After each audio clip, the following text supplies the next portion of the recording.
Fui hace Bueno, 4 años ahora y bueno, pues vamos a ver si continuamos. ahora con lo poquillo que sabemos de arte, pues se disfrutaría más. Ya lo creo. Bueno, Ahora sí. el caso es que de todos modos pues vamos a recordar un poco nuevamente pues, las influencias recibidas por parte de Goya.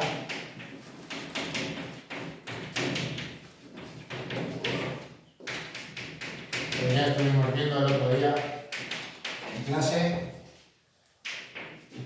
En primer lugar, el neoclasicismo.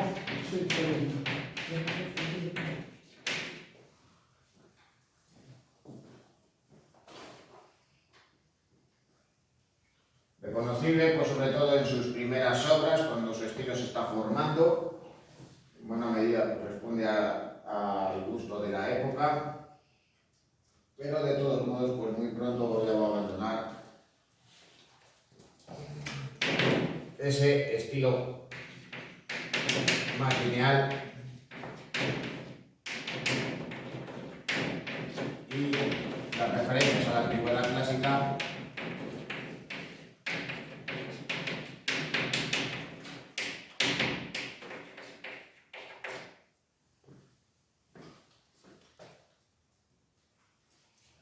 en sus obras iniciales. Una vez ya que se establece en Madrid, pues digamos que su estilo ya va a cambiar y va a ser, digamos, más reconocible, algo que difícilmente pues, alguien puede caer en la cuenta de observar una obra como esta, Aníbal cruzando los Alpes. Bueno, de la pintura rococó, como cabe señalar de todos modos,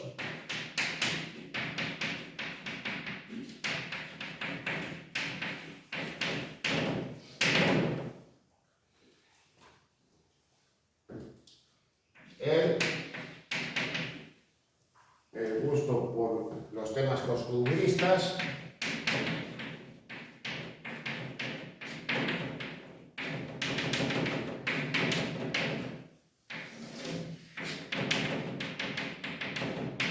inicialmente con un tratamiento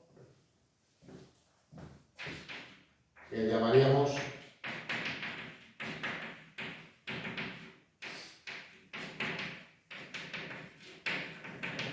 ligero. Posteriormente,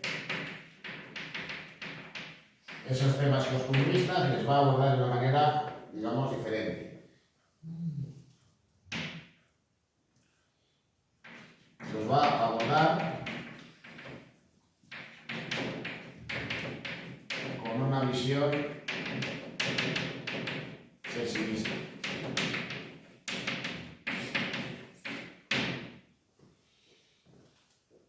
También de la pintura rococó va a recurrir a una pincelada suelta,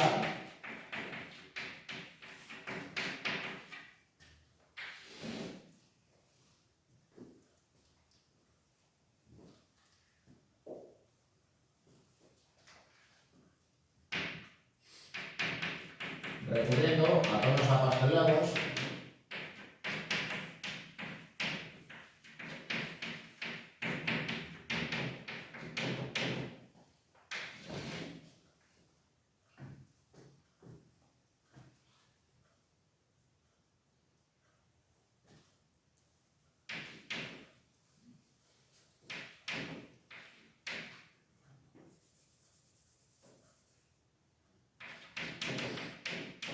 pero eso sí, en dichos momentos iniciales. Allá pues, por la década de 1780, aún en 1790, digamos que cuando aborda este tipo de pinturas, sobre todo en sus cartones para tapices, van a ser reconocidos por precisamente esos tonos más apastelados, luego ya posteriormente irá oscureciendo su paleta cromática. Bueno, aquí tenéis pues, dos ejemplos de esa pintura influenciada por los modelos rococós, en este caso los cómicos ambulantes, en este caso pues con la representación de esos personajes pues podemos pensar en ciertas semejanzas a la obra de Watteau, van a estar presentes de los personajes vinculados a la comedia del arte. A la derecha pues ya aparecen, digamos, esos tipos costumbristas, pero con un tratamiento, digamos, ligero, propio de los cartones para lápices. Bueno, de todas maneras, aún así, a la hora de abordar estos temas, digamos, costumbristas y un tanto pintorescos,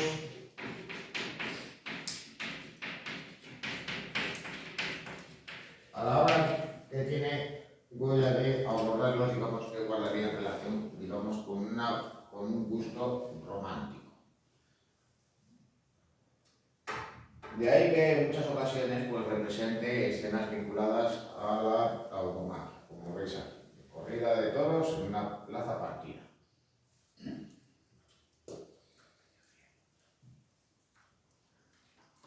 Luego también a la hora de tratar estos temas costumbristas, pues va a incorporar esa visión pesimista, pero también va a estar presente, digamos, ese componente pues, fantástico y misterioso que en muchas ocasiones vincula a la obra de Goya, como por ejemplo aquí, en una de las pinturas negras de la Quinta del Sol, la peregrinación a la fuente de San Isidro.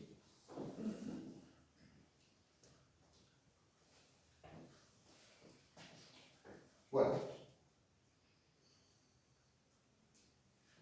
del romanticismo tomaría por tanto un tratamiento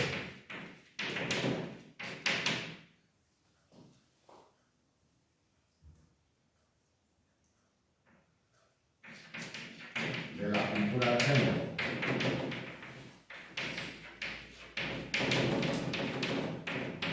vinculado a lo pintoresco,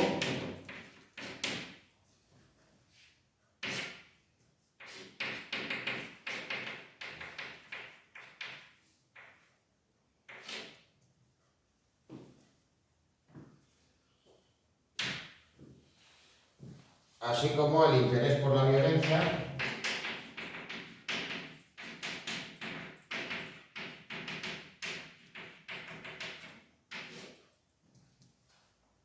la tragedia, lo tumultuoso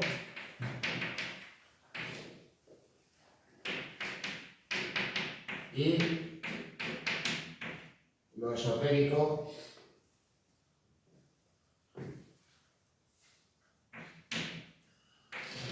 que vendrían a ser en muchas ocasiones sus referencias al mundo de la brujería, así como la representación de seres fantásticos.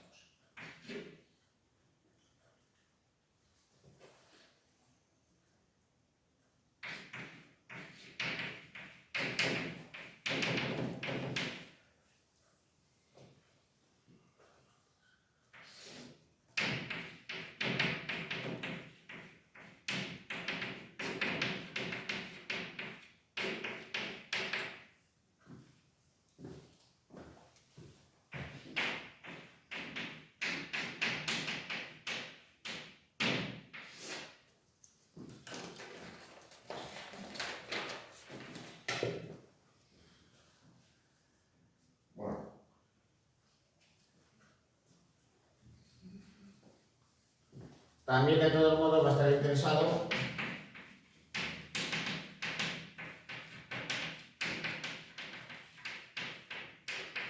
por los ambientes lúgubres, como pudieran ser mazmorras, cuevas, manicomios, escenas nocturnas, incendios.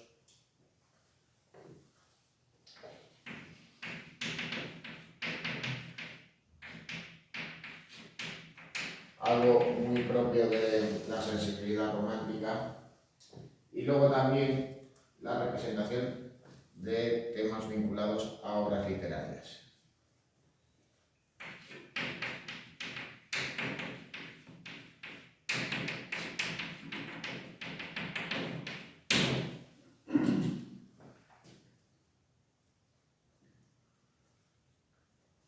Acerca de la influencia de la Ilustración, porque se puede considerar que Goya estaba vinculado a esos vínculos ilustrados del Madrid del tránsito del siglo XVIII al siglo XIX,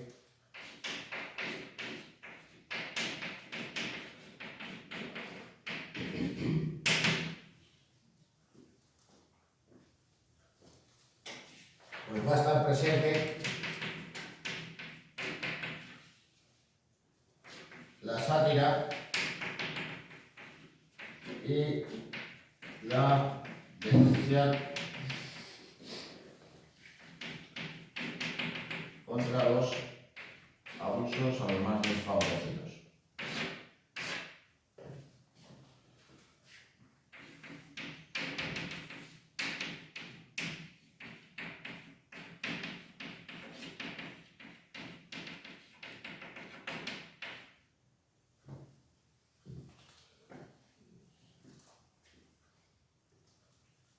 Aunque eso sí, hay que señalar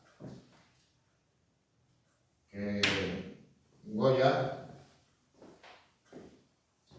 digamos que expone los hechos en toda su crudeza,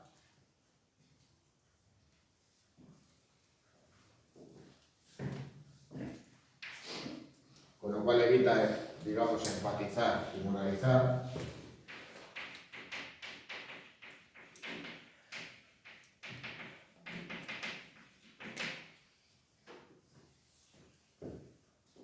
Y en ocasiones va a recurrir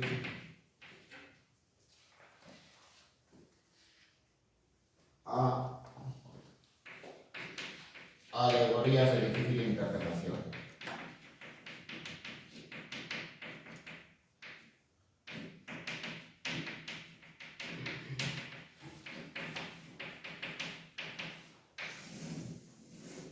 En parte, ¿por qué? Bueno, pues porque no quería enemistarse con la nobleza, que al fin y al cabo, pues él era crítico con ella, pero no quería perder clientes. Pero sobre todo,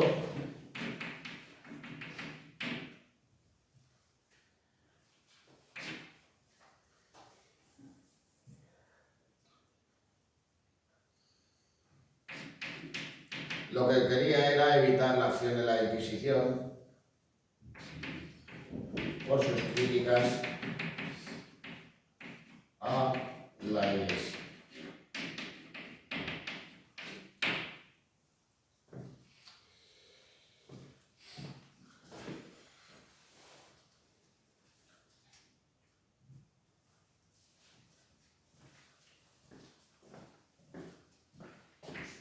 Bueno, a Goya le va a influenciar también autores anteriores, y no solo las corrientes culturales y intelectuales del momento. Le va a influenciar la pintura barroca y especialmente dos artistas.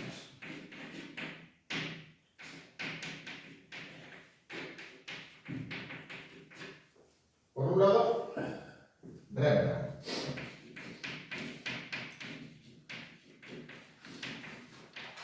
De Rembrandt va a tomar un naturalismo descarnado. Al fin y al cabo, pues veis ese bodegón realizado por Goya, donde aparece la cabeza y unos costillares de cordero, y uno pues no puede dejar de pensar en el buey desollado de Rembrandt.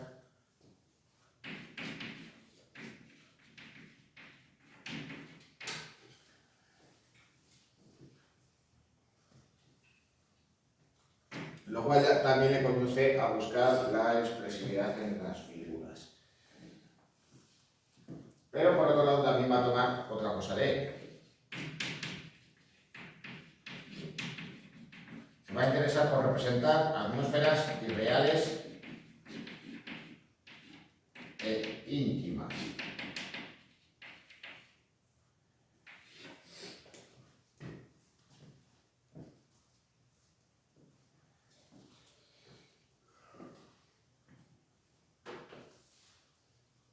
De hecho, pues tenéis a la izquierda este lienzo, Giudici Holofernes. Bueno, la pincelada y el tratamiento del dibujo es diferente, pero de todos modos Goya va a recurrir a una iluminación irreal, unos tonos más bien dorados que nos pueden recordar también a la obra de Rembrandt.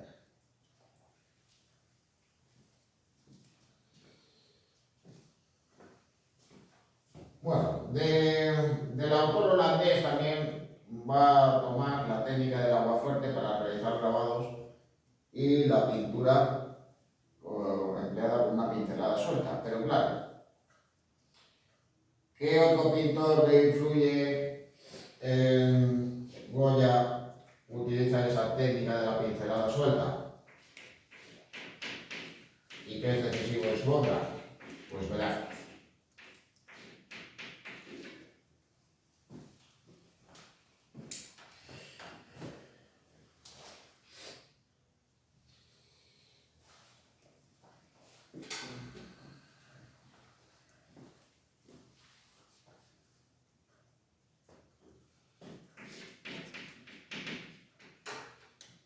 Y por un lado, digamos que la manera de pintar de Velázquez le va a influir a Goya, pero Goya, en otro sentido, va a tratar de ir más allá, inspirándose en los modelos velazqueños. Y es en su gusto por tratar de plasmar la psicología de los personajes que retrata.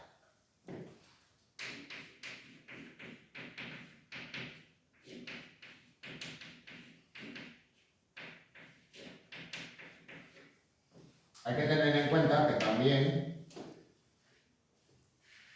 el pintor zaragozano, al trabajar al servicio de la corte, va a tener que realizar retratos de aparato. Va a tener que pintar a Carlos III, luego a Carlos IV, a los miembros de la familia real, con sus diferentes atributos del poder. En ocasiones a medio cuerpo, en otras de cuerpo completo, a veces a caballo, respondiendo a los modelos de retrato de aparato del barroco.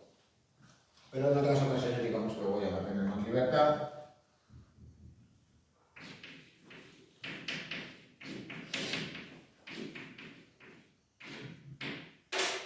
y va a poder, digamos, tratar de penetrar en el alma de aquellos que posan ante sus pinceles.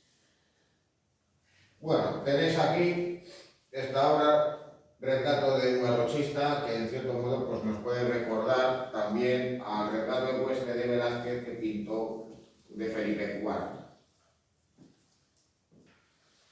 Mientras que a la derecha tenéis el retrato de doña Isabel de Porce. Bueno, aparte de que Goya va a utilizar un fondo neutro, algo pues habitual en los retratos de Velázquez, pues también cabe señalar cómo por un lado recurre a la pincelada suelta sin hacer menoscabo de la representación de las calidades de los objetos. Es decir, podemos apreciar pues cómo el autor se recrea en los encajes y en las veladuras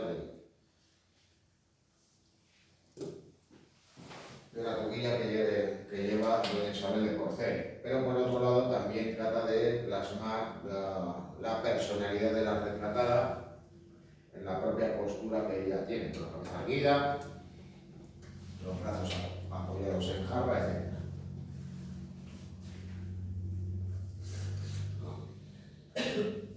Bueno, elementos del estilo de Goya.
Bueno, ¿a qué va a recurrir el autor?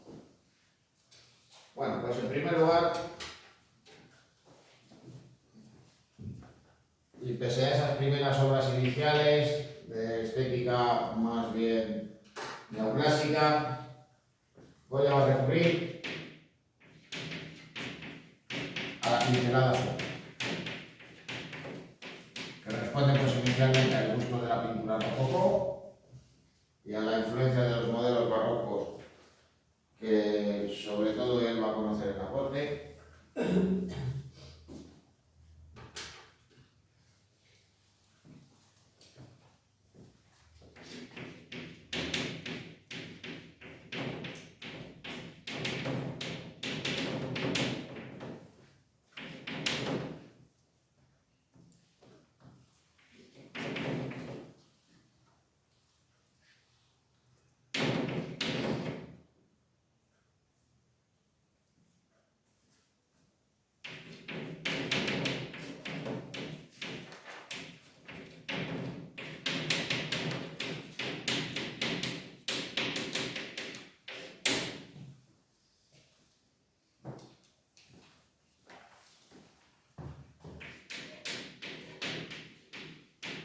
Bueno, voy a señalar también el empleo de tonos apastelados.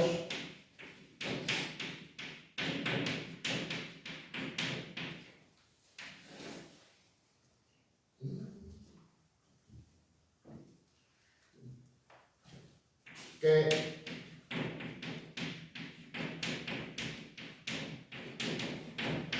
con el paso del tiempo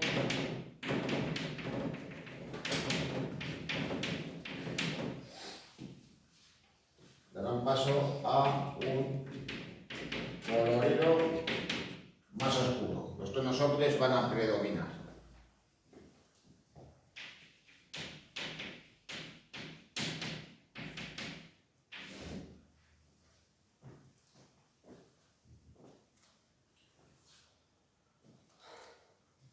De todos modos, pues ya en sus últimas obras, pues va a haber un ligero cambio en su técnica, va a emplear pinceladas más largas en vez de utilizar pinceladas más cortas y vastas. Ya veremos ahora un ejemplo.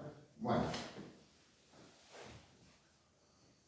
en esta obra, uno de los cartones para tapices, La Caída, podéis reconocer cómo van a predominar precisamente esos tonos blanquecinos que responden pues, a esa influencia del estilo rococó en su obra. E incluso pues, recurre a ese tipo de colores cuando trata de representar, digamos, un suceso dramático, un accidente en el camino. Pero claro, voy a tratar de representar, digamos, una escena un tanto pintoresca, así que claro, digamos que esa acción pues, aparece empequeñecida en ese paisaje amplio, pues a ese formato vertical en el que van a predominar pues, precisamente los tonos blanquecinos del cielo y del paisaje del fondo. Eso pues también nos lleva a contrastar pues, precisamente esta obra pintada 20 años después que esta, frente a ese tono digamos más apastelado, aunque en ocasiones digamos que puede recurrir a colores más vivos, no ese azul más intenso del cielo que hemos visto en comparación a la obra anterior, pues tenéis El Coloso. Bueno, El Coloso es una obra que ha sido objeto de discusión. Se discute todavía si la pintó realmente él, pero de todas maneras sí que podemos pensar que es una obra que está vinculada a la estética de Goya. En cierto modo, pues la realización de este cuadro pues, viene a anunciar en parte lo que serán luego las pinturas negras y también pues todo el ciclo de obras que realiza en relación a la guerra de independencia. El caso es que representa una figura alegórica de un enorme tamaño, que quién sabe si podría simbolizar a Napoleón o a la Gran Armée, al ejército francés de la época. Y en esta obra pues aparece pues, una multitud de personajes también animales que huyen despavoridos, con la salvedad, curiosamente, de este caballo, de esta mula. Claro, aquí ya nos vamos a encontrar con una tonalidad más oscura, predominando pues, los tonos negros y grises, y con unas carnaciones, en el caso de Coloso, también más oscuras, entre naranja y marrón.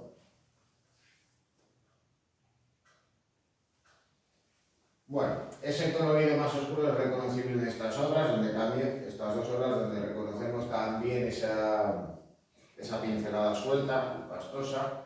Por un lado, escena nocturna de la Inquisición, para representar, digamos, un prendimiento, pues recurre, pues, por tanto, a un estilo abocetado, pero también a un color, a unos colores, digamos, más oscuros.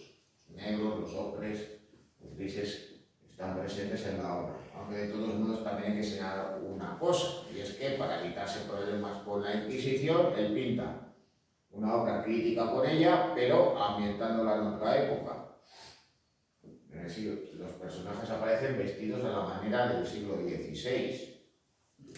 Perdona, la pintura pastosa y la pincelada suelta, ¿qué diferencia tiene? Porque yo para mí eso sería pincelada suelta, la de arriba, me refiero a la escena nocturna de la Inquisición. Bueno, normalmente una cosa lleva a la otra, porque al fin y al cabo el dar esas pinceladas sueltas también implica extender pues, un pigmento pastoso que incluso se puede mezclar en la superficie. En cierto modo es como si tuviéramos delante una suerte de relieve, porque incluso pues, los pintores, digamos, más hábiles pueden jugar precisamente con los brillos del material, con los brillos de la pintura, para recrear, pues, por ejemplo, el brillo el brillo de las pupilas, el del metal, el de las perlas, etcétera, etcétera. Bueno, jugando de todos modos con los contrastes lumínicos, pues Goya va a pintar esta obra, La Junta de Filipinas. No deja de ser curioso que a la hora de pintar a los que asisten a una institución oficial de la época, incluyendo al propio monarca, Fernando VII, pues lo recrea, digamos, en un ambiente más bien lúgubre. Como si fuera más bien una reunión secreta más que un acto oficial. Bueno, y luego aquí a la derecha tenéis uno de sus últimas obras, el de su nieto, Mariano Goya, en el cual, por de todos modos, si os fijáis bien, en algunas partes, digamos, que dan unas pintadas un poco más largas, precisamente pues también marcando pues, en parte los perfiles de su nieto.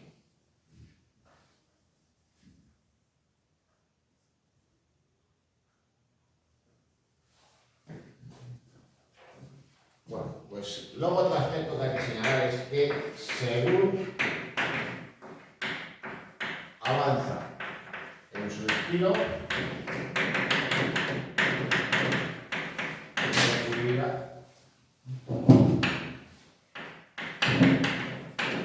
progresivamente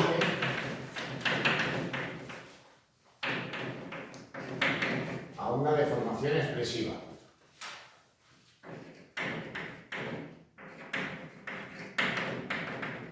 De los rostros, de los cuerpos, de las extremidades.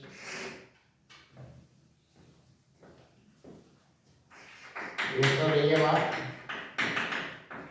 en ocasiones, a recurrir a la caricatura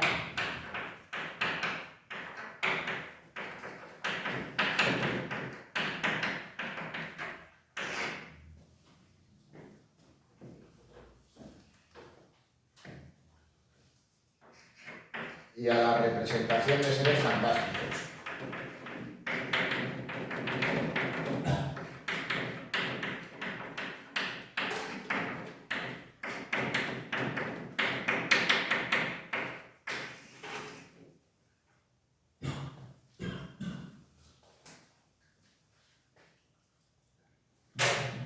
Bueno, a aparte de que lo podemos ver en otros lienzos, o también en la serie de los caprichos, o en la serie de los disparates, e incluso también en algunos de los desastres de la guerra, donde podemos reconocer más esa deformación expresiva y caricaturesca de los personajes, se encuentra en las pinturas negras. Incluso pues representando personajes fantásticos, que pueden representar, pues, por ejemplo, a figuras demoníacas. En Dos viejos comiendo sopa, pues aquí veis a la figura de un anciano o de una anciana, que tampoco lo podemos distinguir muy bien, donde acentúa esos rasgos caricaturescos para representar el aspecto de una persona de edad avanzada. Los cuencos de los ojos hundidos, las cejas pues muy voluminosas, con pelos gruesos y largos, la nariz gruesa, la mandíbula marcada, la boca metida hacia adentro por la falta de dientes. Pero luego además aparece este personaje que no se sabe muy bien qué es. Si otro anciano o una figura demoníaca pudiera representar la muerte, o incluso un cadáver.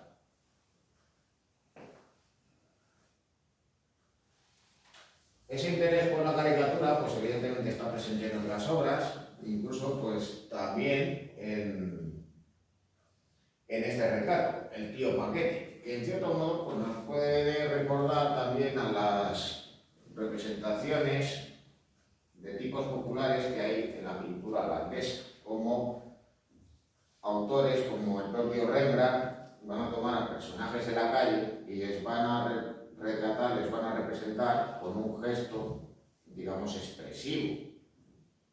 No interesa tanto pues, quién está delante del pintor posando, sino los rasgos o la expresividad que tiene la obra, como tenéis aquí en el tiempo. Luego aquí, en esta obra posterior, monje hablando a una anciana, esos rasgos caricaturescos y expresivos son muy evidentes. Hoy hace una crítica a la iglesia y representa pues, a un monje predicador o tal vez confesando, pues precisamente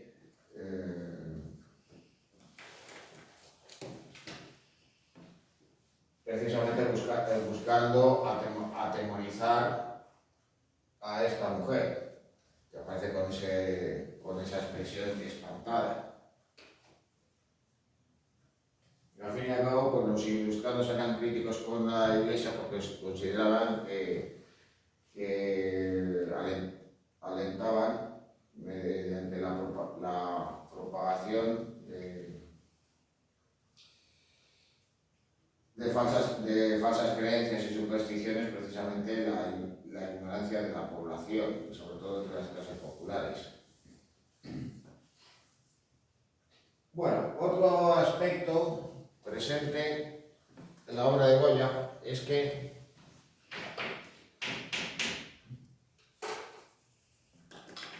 funde a los personajes con el ambiente,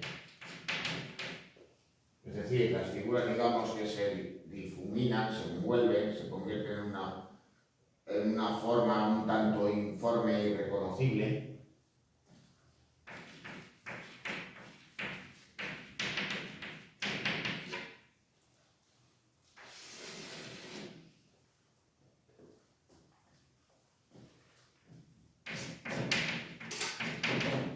Esto lo va a hacer en dos ocasiones, de la siguiente manera. Los va a fusionar con los fondos y con los paisajes, con los personajes que, digamos, se pierden en la lejanía.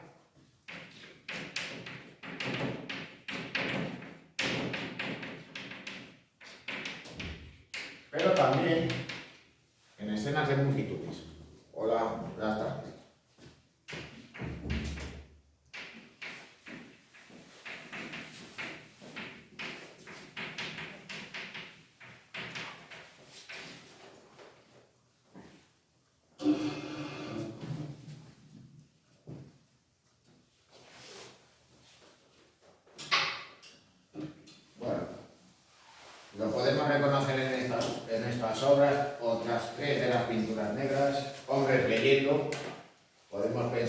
trata pues, de un pequeño grupo que está leyendo un pasquín que se está reuniendo de manera secreta en tiempos del absolutismo de Fernando VII.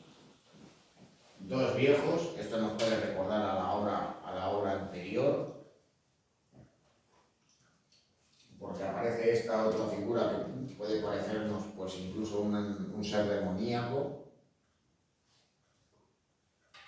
mientras que de todos modos, digamos, las formas se disuelven en ese fondo oscuro que tiene la escena. Y mujeres riéndose de un hombre, donde los rasgos, digamos, que están borrosos, se emborronan deliberadamente al representar esa escena en la que unas mujeres pues, se burlan de un hombre que posiblemente pues, estuviera masturbándose.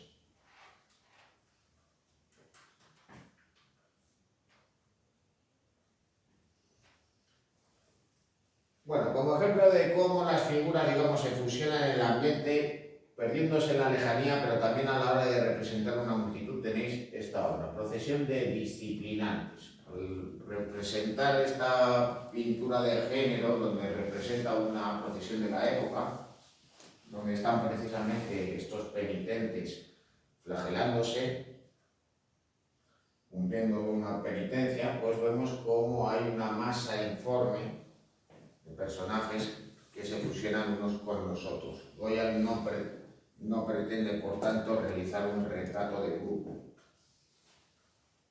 sino que representa esta escena, digamos, en un aparente desorden. Y, por tanto, escenificando pues, precisamente cómo era esa asistencia, digamos, un tanto multitudinaria, precisamente en las procesiones de la época. Bueno,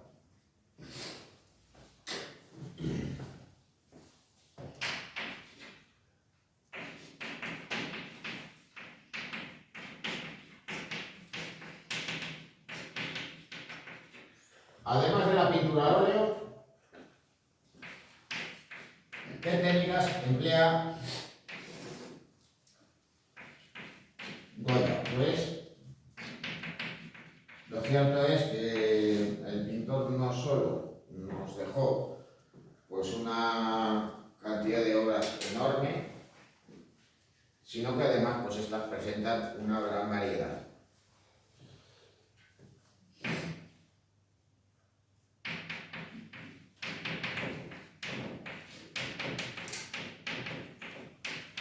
Goya conocía la técnica del fresco sobre muro, aunque en ocasiones también experimenta con el uso del óleo sobre dichas paredes. Además, pues Goya hacía algo a la hora de trabajar con los muros, y era hacer modificaciones en seco.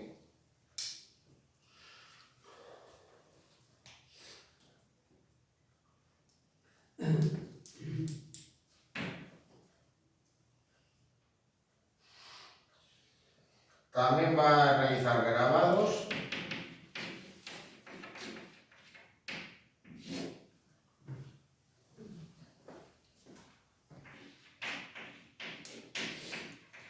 fundamentalmente al aguafuerte.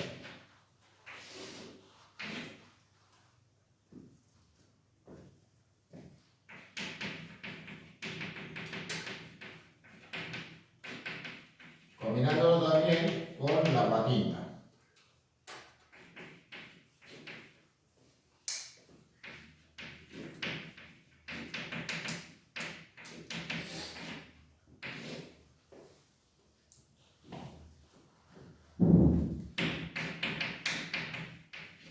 Ya en los últimos tiempos pues va a conocer una nueva técnica y va a realizar también litografías.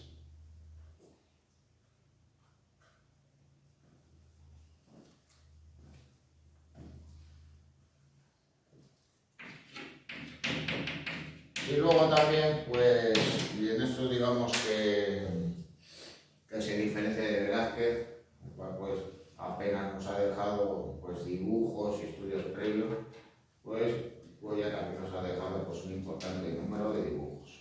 Bueno,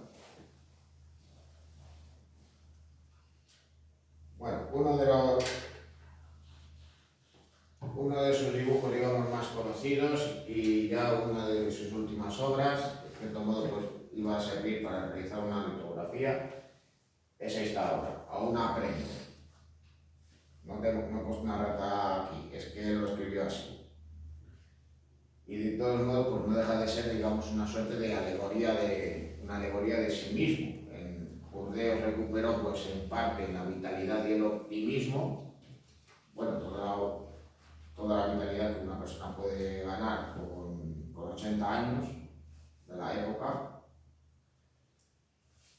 Y claro, pues en esta obra pues lo que representa pues es un anciano aparentemente decrépito, andando literalmente como puede con unos bastones, pero aún así digamos que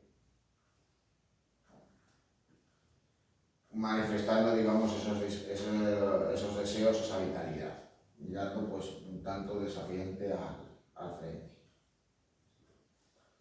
Bueno, a la batina tenéis esta obra, la duquesa de Alba con María de la Luz. Bueno, en el documental que vimos el otro día en clase, pues se especulaba, digamos, sobre las relaciones con la duquesa de Alba. El caso de todos modos es que yo no voy a entrar si realmente fueron amantes o no, pero lo que sí que es más que evidente es que Goya tenía una gran afinidad y familiaridad con ella y la representó, pues entre otras cosas, pues en momentos íntimos de su vida cotidiana, incluso así con una niña en brazos. Y bueno, como un ejemplo, digamos ya fuera de sus series más conocidas de grabados, pero también una muestra inicial de este tipo de obras en la producción goyesca, tenéis esta representación de la huida de Egipto, allá pues en sus momentos iniciales como artista. En cambio, esta litografía ya es más tardía, la del Vito o Valle Andaluz. Bueno, ¿qué frescos pinta Goya? Bueno, pues hay que tener en cuenta de que en su formación inicial como artista en tierras zaragozanas, pero también pues debido a su viaje a Roma, pues él conoce esta técnica, digamos que su primer gran encargo que tiene precisamente son frescos. Los frescos, de todos modos, pues tuvieron problemas de conservación y tuvieron que ser repintados por otro artista pues, unos cuantos años después. Pero de todos modos, pues por un lado, se reconoce, digamos, la influencia de los modelos neoclásicos, al mismo tiempo que también de la pintura barroca. En cierto modo, pues nos puede recordar pues, a esa búsqueda de la monumentalidad y de la grandiosidad de Veronés, aunque sin recurrir a esas grandes arquitecturas de inspiración clásica a las que recurría el pintor veneciano. A todo ello hay que tener en cuenta una cosa: las pinturas no estaban a la altura de los ojos, estaban algo elevadas, con lo cual Goya iba a optar con un punto de vista bajo, que acentúa esa monumentalidad de las figuras.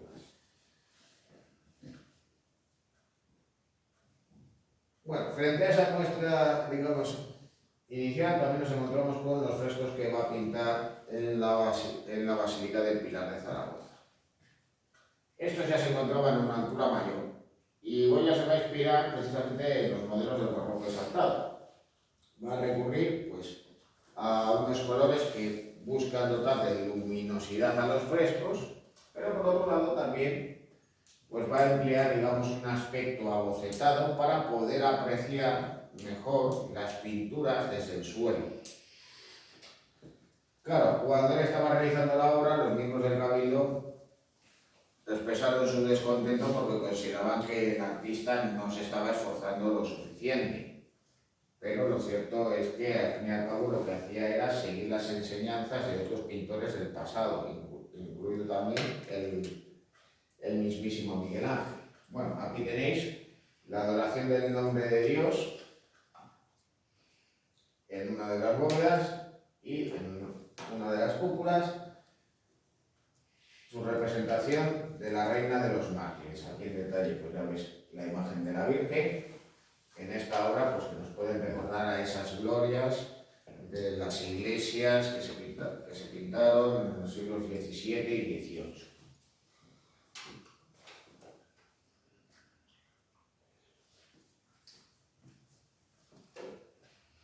Bueno, de los grabados de Goya, de todos modos, hay que mencionar una cosa, y es que los grabados más conocidos son los que forman parte de 4 series, aunque de todos modos Goya realizó una quinta, menos conocida y que quedó incompleta.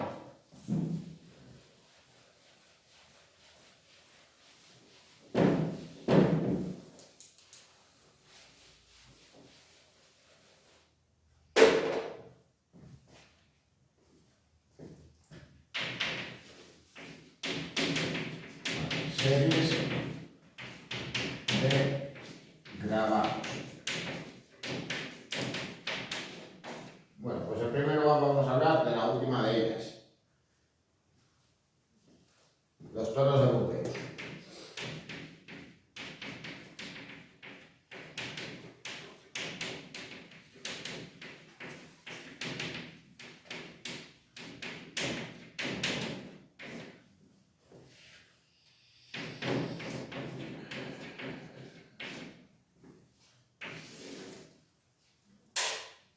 Bueno, esta serie, en cierto modo, lo que iba a suponer era un complemento a la serie de la tauromaquia. Es decir, en estas obras lo que Goya iba a buscar era representar, digamos, los festejos más populares a los que asistían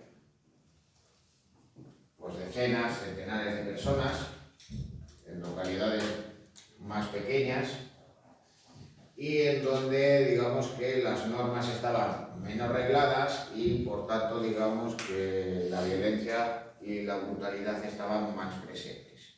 No solo pues la que sufrían los toros, sino también aquellos que acudían a los lances e incluso también por los propios caballos que pudieran estar en los cosos improvisados de la época.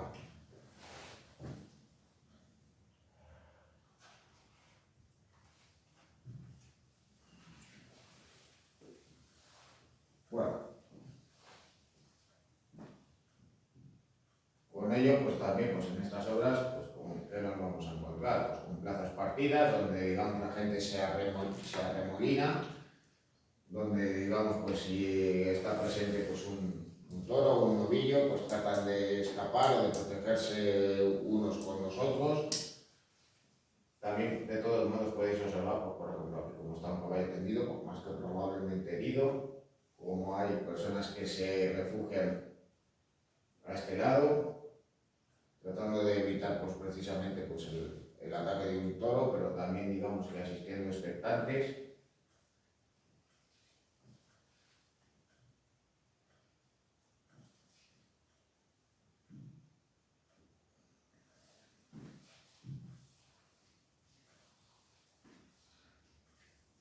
Bueno, otras escenas más.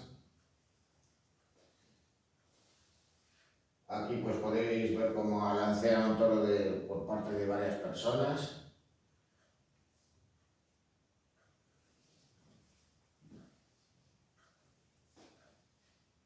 Y la escena que teníais ahí en la presentación de de diapositivas y veis como aquí uno de los toros ataca a este hombre, que no se sabe muy bien si es que ha sido alcanzado o si se le estaban llevando por estar herido. Aquí aparece a los pies precisamente otra persona, pero curiosamente pues aparece este grupo de personajes que aparentemente se están riendo. Es decir, que digamos que pese a la violencia y el drama de la situación, pues la reacción de la gente de la época era esa.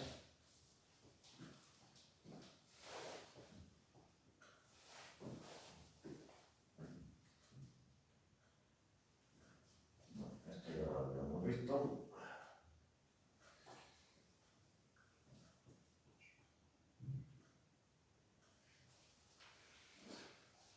Bueno, la primera serie que realiza y que se publica en 1799 son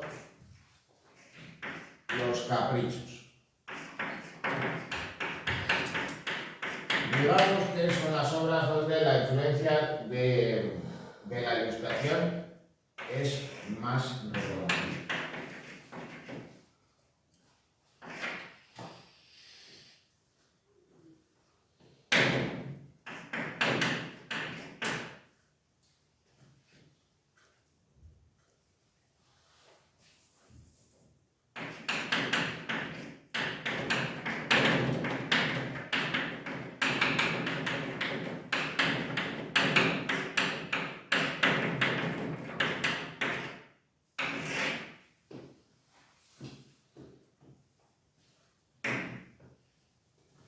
¿Y qué está presente en Los Caprichos? Pues va a representar escenas satíricas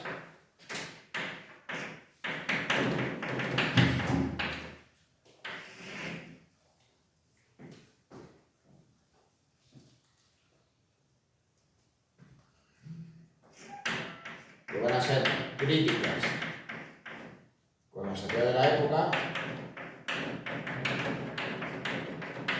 criticando pues las supersticiones y la ignorancia, pero también a la nobleza y a la iglesia. Pero precisamente pues para evitar la acción de la Inquisición, aunque de todos modos eso no evitó que tuviera problemas con ella por culpa de esta obra.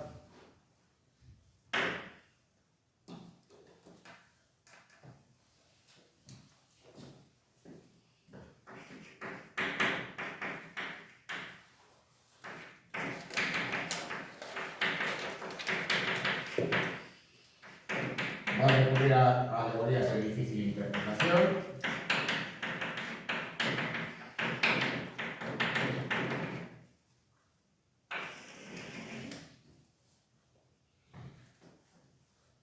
Y también vinculadas al ocultismo. Las escenas de brujería van a estar presentes en esta obra. Bueno, y como un ejemplo de una obra donde va a reproducir, pues digamos, una crítica social, pero también donde va a estar presente, digamos, el mundo relacionado con la brujería, representando, digamos, un ambiente lúgubre propio de la sensibilidad romántica, pese a ese afán, digamos, crítico propio de alguien vinculado a la ilustración. Está esta obra, A caza de dientes. Aquí aparece pues una mujer que pese a ese gesto de espanto y de repulsión, pues no duda en arrancarle los dientes a un ahorcado. ¿Con qué finalidad? Pues para poder llevar a cabo pues, algún tipo de sortilegio relacionado con la brujería.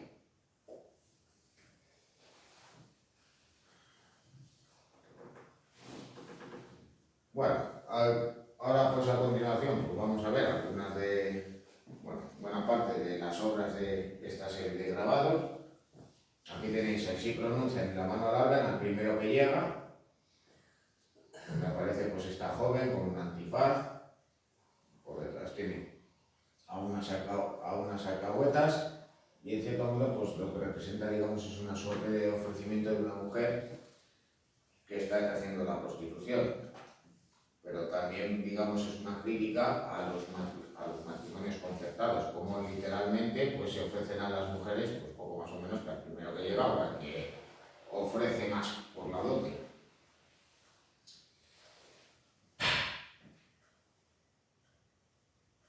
Las críticas a los matrimonios concertados pues son frecuentes, y de hecho pues aquí tenéis una obra para la cual aquí aparece una mujer, digamos pues con una expresión, digamos, que indica pues que está siendo engatusada o que quiere engatusar al varón, el cual aparece como un gesto más desconfiado, pero mientras tanto por detrás tiene a dos alcahuetas. ¿Qué puede representar? Pues evidentemente pues la búsqueda de un matrimonio concertado, cuando no pues que esas dos mujeres pues sean en realidad dos celestinas que están ofreciendo los servicios de una prostituta. Más evidente es este otro caso. Ya van desplumados. Aparecen pues estos hombres con forma de aves que están siendo expulsados de una vivienda, haciendo hincapié pues en aquellos, digamos, que se dejan engatusar y pierden enormes sumas de dinero, ya fuera al juego, ya fuera pues con mujeres de la calle. Bueno, haciendo una crítica pues precisamente pues a la inseguridad que se vivía por aquel entonces en el campo y en las carreteras de la época, pues aquí aparece este otro grabado, muchachos al avío, esos posibles bandoleros de la época.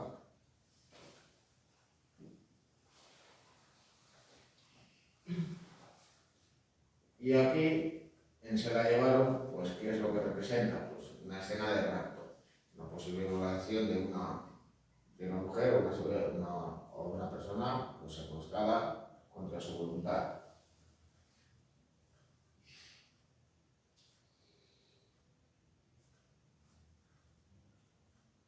Bueno, otras obras, pues por ejemplo, pues la crítica hacia las mujeres de edad avanzada que se arreglan, que se engalanan como si fueran jovencitas, pues está presente en algunas obras de Goya y es reconocible en esta, en que una anciana, digamos, se va arreglando hasta la muerte, mientras dos jóvenes, digamos, pues asisten a dicha escena, uno riéndose y el otro, pues digamos, mirando al cielo con una suerte de gesto de resignación.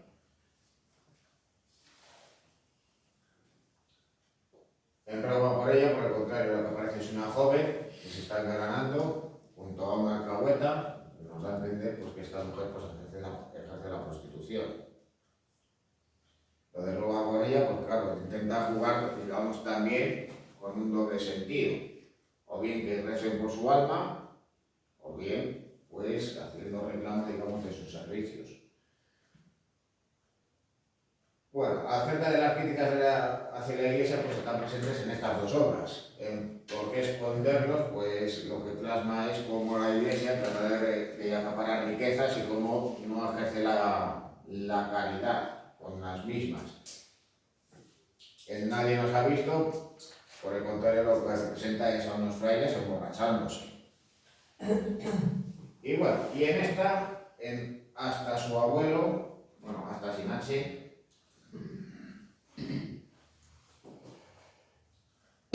pues, ¿qué es lo que quiere decir? ¿Qué es lo que quiere decir Goya con este asno que muestra un libro en el cual aparecen también representados asnos? Pues hace una crítica a la nobleza y a los ideales de la nobleza que estaban presentes en la sociedad de la época. Cómo al fin y al cabo la gente presumía de sus ancestros, de su rancio abolengo, etcétera, etcétera. Como si fuera un valor en sí mismo. Y no, pues, digamos, pues tratando de hacer referencia, digamos, a los méritos propios que tuviera una persona.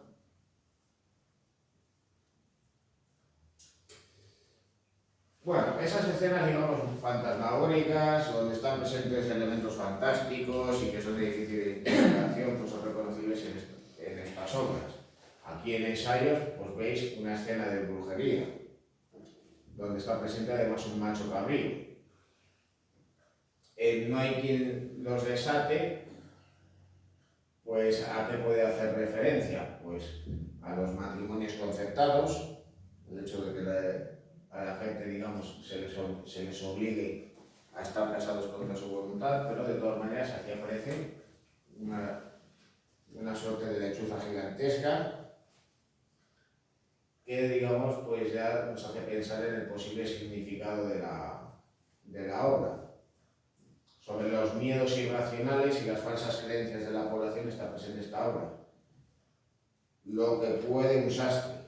Aquí aparece un grupo de mujeres piadosas de rodillas rezando ante alguien o ante algo que aparentemente parece un fraile, pero en realidad no deja de ser un árbol que ha sido cubierto con telas. A la izquierda y ya sola aparecen, digamos, unos frailes predicando con unos gestos muy expresivos, pero también, digamos, con unos rasgos un tanto deformes que parecen más bien propios de unos personajes monstruosos. Y ya de una interpretación, digamos, más complicada, más confusa es esta otra obra, Subir y Bajar, donde aparece, digamos, esta suerte de gigante que nos puede recordar en parte a la posterior obra del Coloso. Bueno, nuevamente sobre los matrimonios concertados tenéis esta obra que es Sacrificio. Aparece una joven acompañada por su familia, vemos el gesto apesadumbrado de la madre, y aquí aparece pues, un señor ya de edad avanzada que está mirándola de manera rijosa, mientras ella aparece en una postura, digamos, resignada, y podemos ver además ese gusto de Goya por la caricatura. Acentúa los rasgos de expresión del rostro y también remarca precisamente también la chepa del personaje, acentuando esos rasgos caricaturescos. Incluso también pues, con las propias piernas que aparecen arqueadas. Bueno, las críticas a la Iglesia también está presente en esta obra. Aparece un auto de fe con el reo vistiendo de San Benito y haciendo referencia pues, a aquello por lo que ha sido acusado, a aquellos polvos. Es decir, alguien, digamos, que puede haber realizado algún acto vinculado a la brujería, preparado algún tipo de pócima o de sortilegio, pero claro, también de todos modos, hasta cierto punto, trata de hacer hincapié en lo arbitrario de las detenciones, en la irracionalidad de las acusaciones, observando de todos modos pues, el gesto, la expresión del reo pues, compungido y apesadumbrado, tratando, digamos, de llamar la atención en la propia composición de la obra.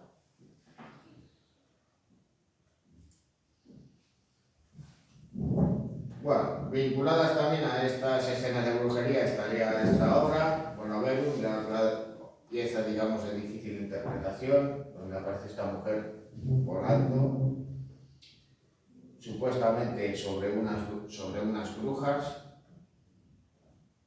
y Linda Maestra, donde aparecen, pues nuevamente, otro par de brujas, una anciana y otra más joven.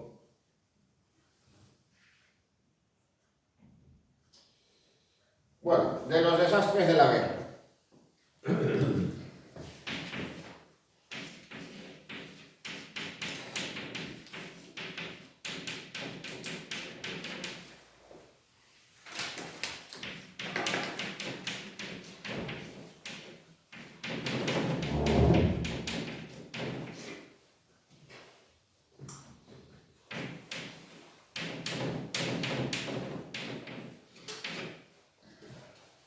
Bueno, la obra se publica en 1815, pero la fue realizando, digamos, que a lo largo del tiempo.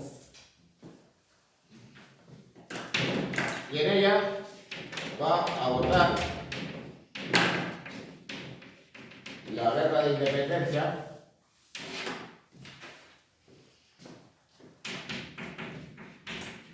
pero también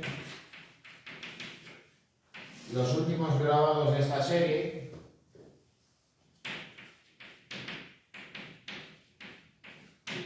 van a corresponder a alegorías de difícil interpretación que los críticos han interpretado como posibles críticas contra el gobierno de Fernando VII.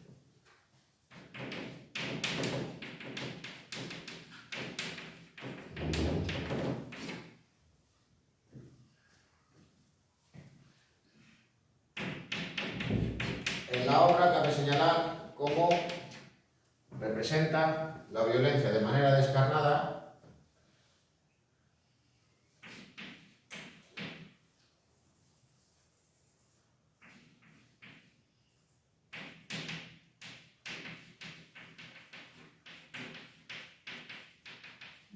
crítica, pero de todos modos con un punto de vista distanciado.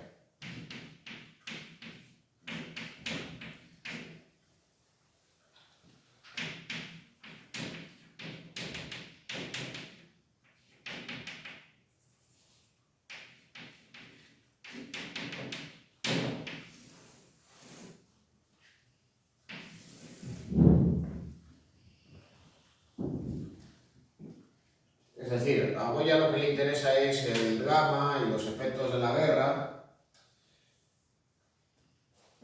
pero claro, lo que no busca es realizar una obra propagandística, porque incluso va a representar la propia violencia de los españoles e incluso de las personas más humildes, los campesinos, las mujeres, incluso también ancianos, que no solo se resisten, sino que además pues, actúan con saña contra los franceses.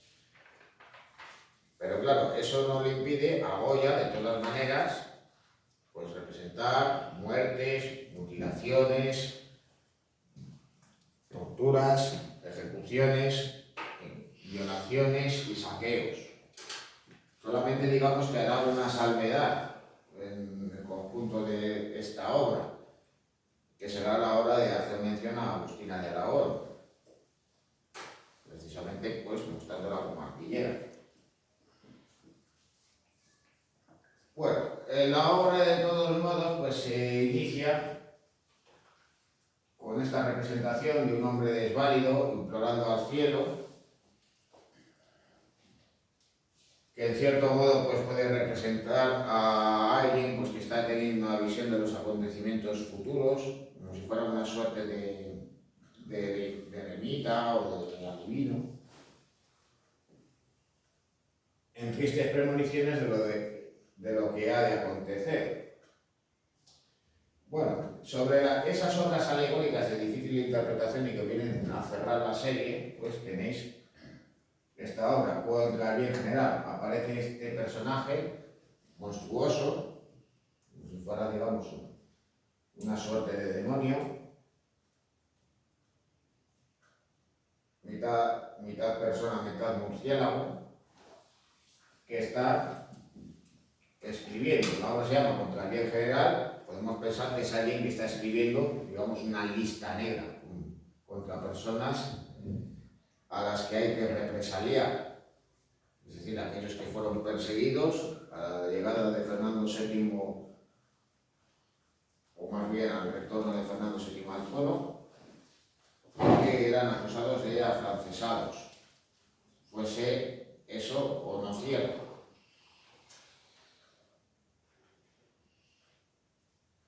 Bueno, en la obra pues vemos evidentemente pues esas muestras de violencia descarnada y desatada por una y otra parte, como podéis observar aquí, digamos pues más bien con esta salvedad, en qué mujer, donde representa, aunque no con un afán retratístico, a Agustina de Aragón. Y aquí, claro, pues observáis pues a unos hombres posiblemente campesinos resistiéndose hasta la muerte a unos soldados. Aquí a un campesino enfurecido e ido de sí, atacando a un francés con un hacha, mientras que otro soldado está siendo apuñalado. Una turba pues está ultrajando precisamente un cuerpo yacente y desnudo. Pero directamente pues aquí podéis observar a este hombre como le está introduciendo pues una lanza por el trasero. En cambio, pues aquí en esta obra pues aparece un soldado francés, mientras aparece colgado este otro hombre, en fuerte cosa es. Aquí aparece la ejecución de un fraile. Los franceses pues no solo combatieron a soldados y a guerrilleros, también mataron y atacaron a todo aquel que consideraban sospechoso, que se resistía a sus intenciones. Y aquí esto, nuevamente digamos, lo podéis ver como aparece un fraile posiblemente malherido, mientras los soldados están saqueando. Y aquí ya directamente, pues lo que veis, es a un grupo de reos ejecutados a el garrote vil. El título de la obra es No se puede saber por qué. Es decir, que incluso podrá entender que fue una ejecución sumaria y arbitraria, no por una causa concreta, que fuera porque fuesen prisioneros de guerra. También, de todos modos, sin saber, también en cierto modo, pues jugando con la confusión acerca de qué bando era. Bueno, en Esclavos de la Guerra, pues directamente Goya, ¿qué es lo que hace? Pues representar a un grupo de cadáveres en el interior de una vivienda saqueada, arrasada, incluso pues sacando a una mujer con un niño también muerto. De la brutalidad de las ejecuciones, pues aparece este reo ejecutado al garrote vil en esta obra por una navaja.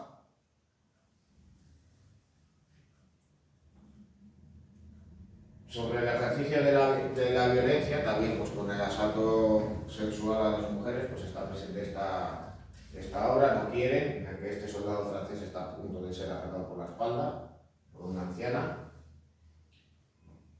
Bueno, en esta otra pues lo que se representa es un incendio nocturno. Y ya pues también pues, más escenas vinculadas a la tortura y a las ejecuciones, empleándose, pues, digamos, una gran saña, mostrando, digamos, por la ferocidad de los soldados franceses. Pues tenéis estos ejemplos. ¿Qué hay que hacer más? ¿Por qué? En el que este hombre está presumiblemente siendo castrado. Esto es peor, con ese cuerpo mutilado que veis ahí en primer término. Y tampoco, donde un soldado francés, pues ensimismado, mira en primer término a un hombre que ha sido colgado y nada. Más obras, lo muestran, digamos, los esclavos de la guerra, y son fieras, en la que representan mujeres que se resisten a las tropas napoleónicas. Tanto y más, donde nuevamente representa un grupo de cadáveres. Esto es malo,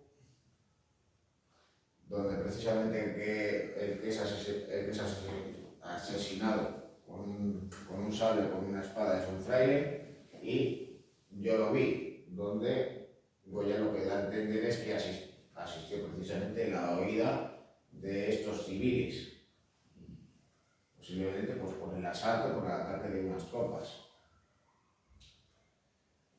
Cerrando, digamos, estas representaciones se encuentran en esas obras alegóricas ya de un significado más complejo, que en cierto modo pues, pudiera hacer referencia al reinado de Fernando VII. En Fiero Mostro aparece una suerte de alimaña que literalmente está vomitando cadáveres humanos. ¿A qué pudiera hacer referencia? A la brutalidad de los franceses que mataron a un enorme número de personas, o al propio Fernando VII, a que no le importa la suerte de sus posibles adversarios o aquellos que lo consideraban como tales, y a los que ordenó su persecución con saña, aunque hubieran luchado a favor de él durante la guerra de independencia, por un apetito devorador que le lleva, pues, literalmente a no poder más. ¿En qué se defiende? Pues precisamente lo que representa es a un potrillo que se defiende de unos perros, y en el cual pues podría representar, digamos, la dignidad o la lucha de los principios liberales, o de los liberales en particular, frente a la hazaña con la que los absolutistas les acosaban y les atacaban. En que se rompe la cuerda, ¿qué es lo que aparece? Aparentemente se trata de un clérigo ejerciendo de funambulista, caminando sobre una cuerda, haciendo equilibrios. Pero ¿qué es lo que pudiera buscar Goya? Bueno, pues hay que tener en cuenta que tras la guerra, la Iglesia tomó partido de los principios tradicionales y absolutistas. Consideraban que las ideas liberales eran contrarias a la doctrina de la Iglesia, y al fin y al cabo identificaban esas ideas precisamente con los invasores franceses, generando pues enormes tensiones entre la población, buscando situaciones pues muy peleagudas, que digamos obligaban a la gente a tomar partido. ¿Por qué? Porque claro, que si se rompe la cuerda, pues ¿qué era lo que buscaba el fraile? Pues que si esta se rompía o si él se caía, que los demás le sujetaran, si no, pues iban a tener consecuencias. Bueno, y luego ya por último tenéis esta obra. Esto es lo verdadero. ¿Qué era lo que quería representar el autor en ese grabado? El aparente encuentro de dos amantes, o a una prostituta que trata de mostrar parte de su cuerpo, y concretamente los pechos, a alguien que pudiera ser su cliente, en este caso pues un simple campesino. Quería mostrar eso, o por el contrario lo que hace es una muestra, digamos, de desengaño. El hecho de que el hecho de vivir la guerra y esos primeros años del reinado de Fernando VII, que le puede llevar a pensar, pues quizá pues a que, debido a que aquello en lo que creía la gente, aquellas creencias, digamos, preconcebidas, esas ideas pues vinculadas a la religión, a la corona, etcétera, etcétera, digamos que no habían servido pues para proteger a la población, acentuando, digamos, la represión, la violencia de la guerra. Y lo que nos viene a decir Goya, pues quizás sea que lo único cierto, digamos, pudiera ser precisamente el goce sexual, el conocimiento carnal y el encuentro entre los cuerpos, frente a las ideas, digamos, preconcebidas e incluso los ideales ilustrados.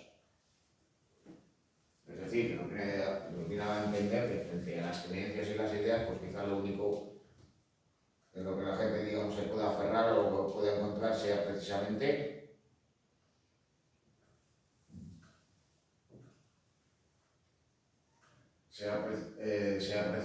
pues, el simple encuentro sexual. No sé si me he expresado muy bien, pero bueno. Bueno, y de todos modos, pues la obra que más más ejemplifica precisamente esa violencia descarnada que está presente en esta serie, pero también ese tratamiento, digamos, distanciado y neutro por el cual Goya representa todas estas escenas vinculadas a la guerra de independencia, es este grabado. Grande hazaña con muertos. Aquí nos encontramos con cuerpos mutilados. Pero claro, ¿qué podemos pensar? ¿Que son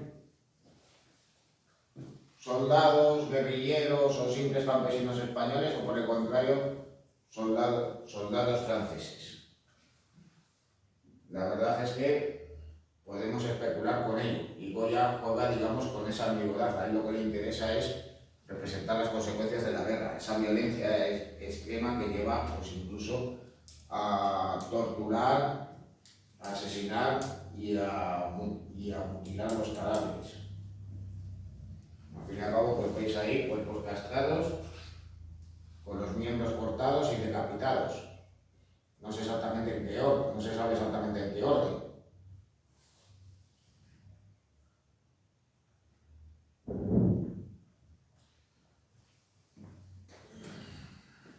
En tiempos del reinado de Fernando VII y contemporáneos a la realización de las pinturas negras, Goya va a realizar la serie de los disparates.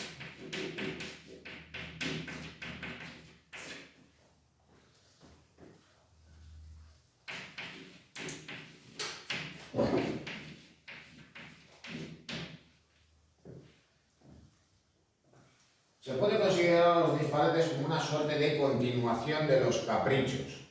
Pero claro, ya por aquel entonces, el autor que contaba, pues, con más de 70 años, casi 80, en tiempos de su finalización, pues evidentemente había abandonado el idealismo positivo propio de los ilustrados del siglo XVIII.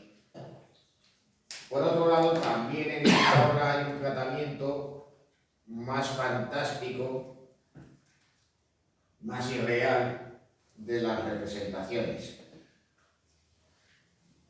Así que lo oculto y misterioso va a estar más presente en esta obra.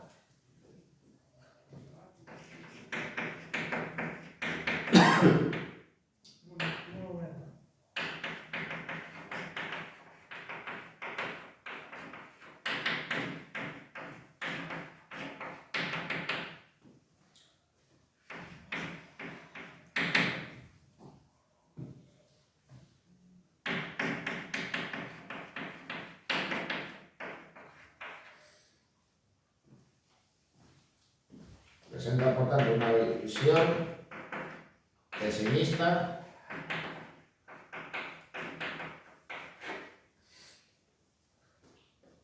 y fantasiosa. Una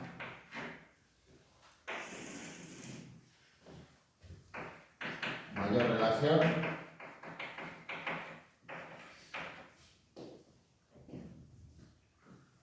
con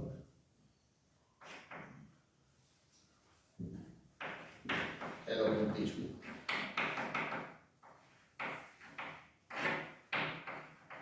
Así como una difícil interpretación.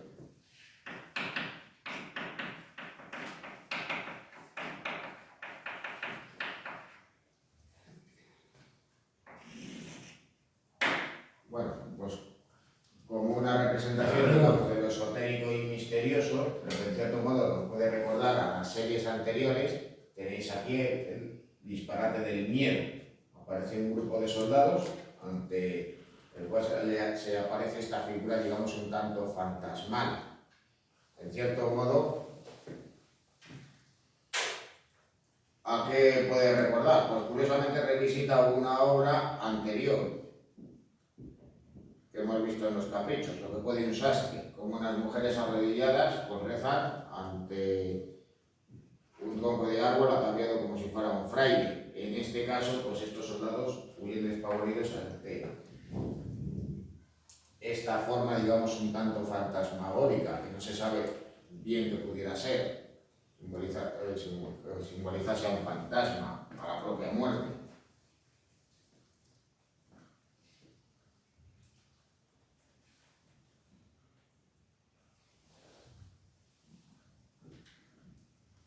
Bueno, otros ejemplos de los disparates que estáis aquí, el bobalicón, donde nuevamente pues, recurre a esas formas expresivas y deformes, el caballo raptor, donde en cierto modo pues, viene a representar, digamos, esa fuerza animal que puede representar las bajas pasiones humanas. Porque claro, podemos pensar en una suerte de rapto, pero claro, la expresión de la mujer pues nos hace entender más como que a ella le gusta, aunque ella se pudiera estar resistiendo. Luego, en el disparate desordenado aparecen unos seres informes y deformes. De hecho, aparece pues, esta figura que es un cuerpo con dos cabezas, 3 extremidades, 4 brazos. En el disparate femenino pues aparece algo, digamos, muy vinculado, digamos, al folclore de la época, como las mujeres, pues en determinados momentos del año, manteaban a un pelele, como símbolo del hombre, como símbolo, digamos, del hombre, una burla hacia él. Digamos que recurre a una temática que ya estaba presente en los cartones para tapices, pero de todos modos, con una intención, digamos, diferente.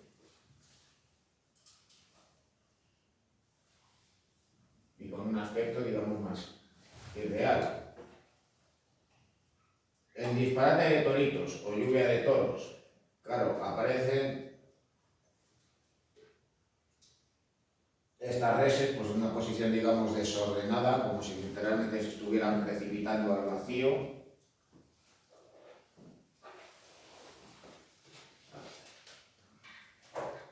En las exhortaciones, pues aparentemente aparece otra crítica a la Iglesia, donde precisamente los clérigos están exhortando, están predicando, están pues tratando de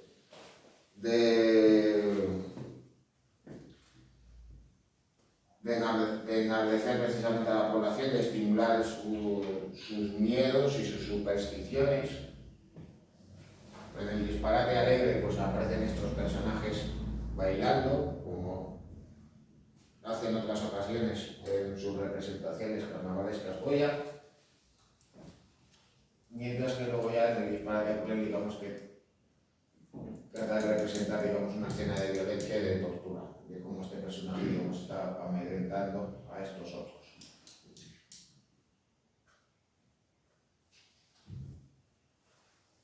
Acerca de esas representaciones pues, vinculadas con el mundo de lo esotérico y de la brujería, podríamos, digamos, incluir esta otra, el modo de volar. Puede representar, digamos, a una máquina, a un aparato que permitiera el vuelo sin motor, o simplemente, digamos, es una recreación de los sueños de las personas, la búsqueda, digamos, de sortilegios que permitieran a las personas poder hacerlo.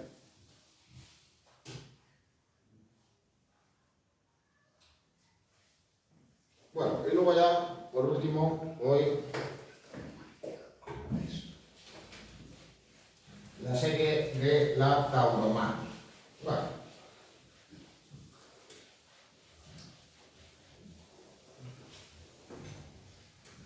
De Goya pues se ha especulado si a él le gustaban o no los toros.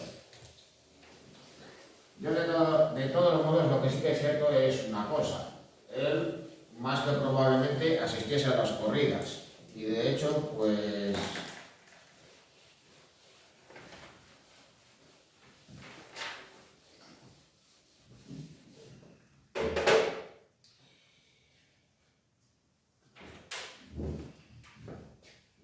ya veremos con posterioridad cómo retrata precisamente a un torero.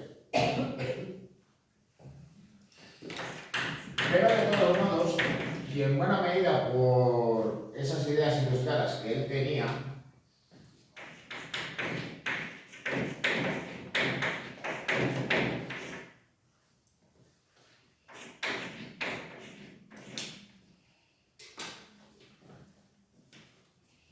no rechazan la representación de escenas violentas, es decir, la sangre, la muerte,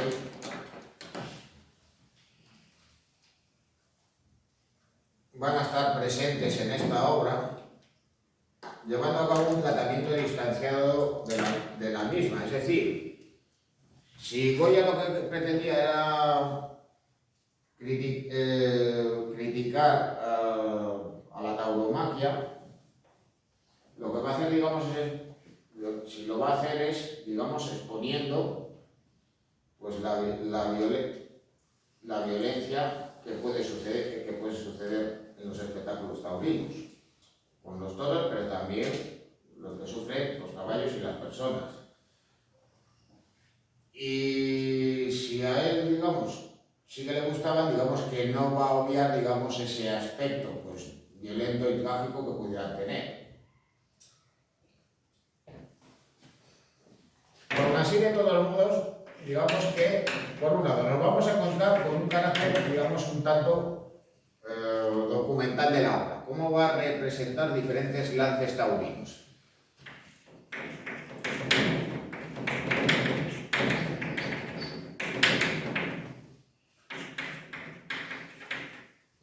Algunos pues nos pueden parecer, digamos, un tanto pintorescos y alejados de cómo son las corridas de toros en la actualidad, pero también con respecto, digamos, a espectáculos, digamos, más populares y menos arreglados, que también hay ahora.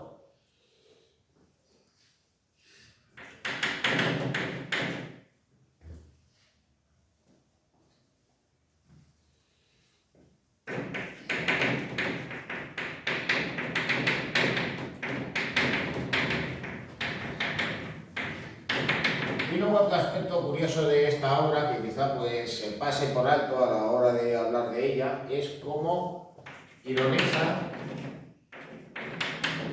sobre los orígenes de la tauromaquia.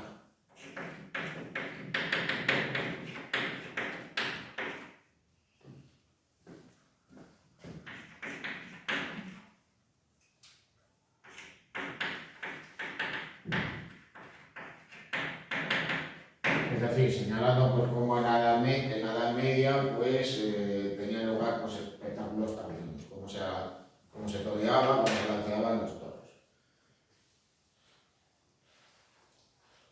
Bueno, pues algunos ejemplos de estas obras los tenéis aquí. Aquí tenéis pues Temeridad de Martincho en la plaza de Zaragoza, como está entrando a matar a un toro, sentado en una silla, con su sombrero.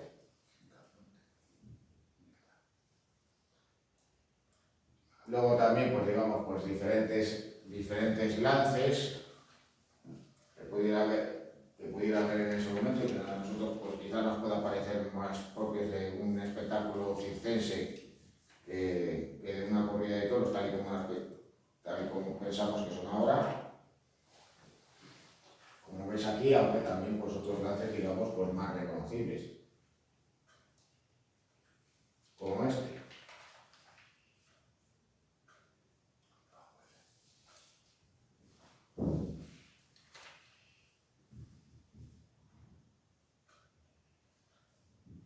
Bueno, sobre esos orígenes, pues ¿cómo los expone Goya? Bueno, pues que sí, pues nos viene a dar a entender que estos pues tienen su origen en la Edad Media, pues como también los musulmanes, pues digamos que alanceaban y ejecutaban suertes ante los toros, y que los caballeros, digamos, pues con esas vestimentas propias de la Edad Media y del Renacimiento, pues también pues participaban en espectáculos taurinos.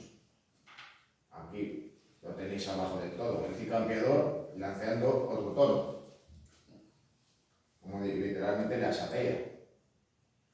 Digo, le asatea, no le ensarta.